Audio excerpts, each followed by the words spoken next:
আমি অয়নকে কাজ বুঝিয়ে দিয়ে বাসায় আসলাম। আজ শরীরটা ক্লান্ত ছিল, যে কারণে বাসায় এসে ফ্রেশ না হয়ে শুয়ে পড়ি। সন্ধ্যায় ঘুম ভাঙলে ফ্রেশ হয়ে পড়তে বসলাম। পরের দিন অফিসে না গিয়ে কলেজে গেলাম। আর বলে রাখি, আমি যেই দিন অফিসে যাই সেদিন আঙ্কেল অফিসে যান না, তাই আজকে আঙ্কেল অফিসে গেছেন।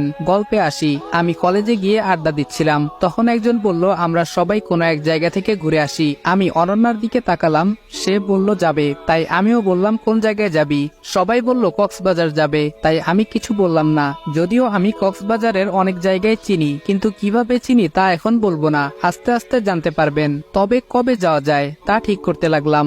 আমরা বেশ কয়েকজন, আমি, অনন্যা, লাকি, রাহাত, মেহেদি, রাফি, সাইমা, সারা, রিতা, লিমা, এই 10 জন যাব। তা সবাই ঠিক করলাম 1 সপ্তাহ পরে যাব। সেই দিনের মতো ক্লাস করে বাসায় আসার সময় দেখলাম একটা ছোট মেয়ে, বয়স 10-11 হবে, ফুল বিক্রি করছে। আমি তার কাছে গেলাম, দেখলাম রজনীগন্ধা ফুল। মেয়েটি বলল ভাইজান ফুল নিয়ে যান, একদম টাটকা ফুল। ওর কাছে কয়েকটা ফুল ছিল, কিন্তু আমি ওর কাছ থেকে 5টা ফুল নিলাম, আর ওকে আমি টাকা বেশি দিলাম। তবে হ্যাঁ, অনন্যা আমার পাশেই ছিল, আর আমি ফুলগুলো ওর জন্যই নিয়েছি। ফুলগুলো নিয়ে হাঁটতে লাগলাম, তখন অনন্যা বলল আচ্ছা ফুলগুলো নিলে কেন?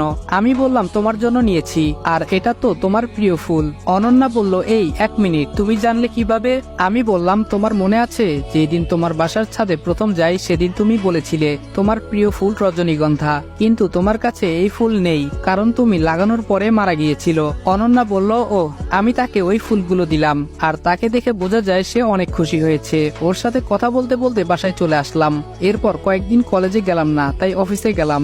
এখন কর্মীরা তাদের কাজের গতি প্রায় দ্বিগুণ বাড়িয়ে দিয়েছে, আর আমি আঙ্কেলের সাথে কথা বলে সবার বেতন আর 2000 বাড়িয়ে দিলাম। 6 দিন পর আজকে কলেজে গেলাম, আর সবাইকে একটা ঠিকানা দিয়ে বললাম ঠিকানায় চলে আসতে। তো পরের দিন সবাই ঠিক মতো চলে আসলো। আমরা ছোট একটা মিনি বাস ভাড়া করেছিলাম, সেটাতে গিয়ে উঠলাম।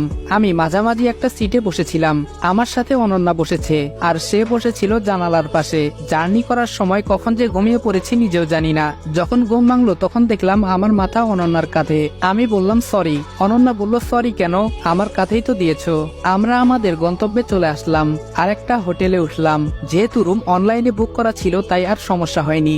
এক রুমে 2 জন করে, মেয়েদের 4টা আর ছেলেদের 2টা। আমরা রুমে গিয়ে ফ্রেশ হয়ে নিলাম, তারপর দুপুরে খাবার খেলাম। খাবার খেয়ে দিলাম এক ঘুম। তার আগে প্ল্যান ছিল কালকে বের হব ঘুরতে। অপরদিকে যেই কলেজে পড়তাম ওখান থেকে বাস এসে আমাদের হোটেলের সামনে থামে, কেননা তারা কলেজ থেকে 3 দিনের বনভোজনে চট্টগ্রামে এসেছে। তাদের এখানে আসতে বিকাল হয়ে যায়, আর যে যার মতো রুমে চলে যায়। এদিকে আমি চোখ মিলে দেখি সন্ধ্যা হয়ে গেছে, আর আমার সাথে ছিল রাহাত। আমি রাহাতকে ডাক দিয়ে বললাম ওই হারামি উঠোস না কেন, কয়টা বাজে দেখ। রাহাত বলল কয়টা বাজে? আমি বললাম সন্ধ্যা হয়ে গেছে, আর তুই এখনো উঠোস না? উঠ, না হলে পানি মারবো, হালা ঘুম পাগল। রাহাত বলল আরে উঠতেছি, পানি কেন আবার? ফ্রেশ হয়ে সবাই ছাদে গেলাম। আমাদের এখান থেকে সমুদ্র সৈকত কাছাকাছি, যে কারণে ছাদে উঠলে উত্তাল সমুদ্র কিছুটা দেখা যায়। আমরা ছাদে আড্ডা দিয়ে বললাম আজকে তাড়াতাড়ি ঘুমিয়ে পড়বি, কালকে সকালে সৈকতে যাব।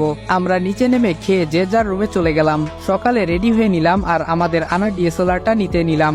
অপরদিকে বনভোজনে আসা তারাও বের হলো সৈকতের দিকে। আমরা এগিয়ে যাচ্ছিলাম, তখন কয়েকটা পরিচিত মুখ আমার সামনে ভেসে উঠলো। আমি অনন্যাকে বললাম অন্যদিকে চলতে। অনন্যা বলল কেন, কি হয়েছে?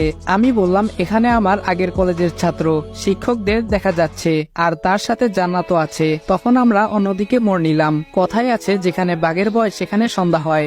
আমি পড়ে গেলাম পুরনো বন্ধুদের সামনে, আর তাদের সাথে জান্নাত। তাদের ভিতরে একজন বলল কি রে আবির, কেমন আছোস? তোরে দেখি না কতদিন ধরে, তুই নাকি তোর ভাইয়ের সাথে রাগারাগি করে চলে আসছোস।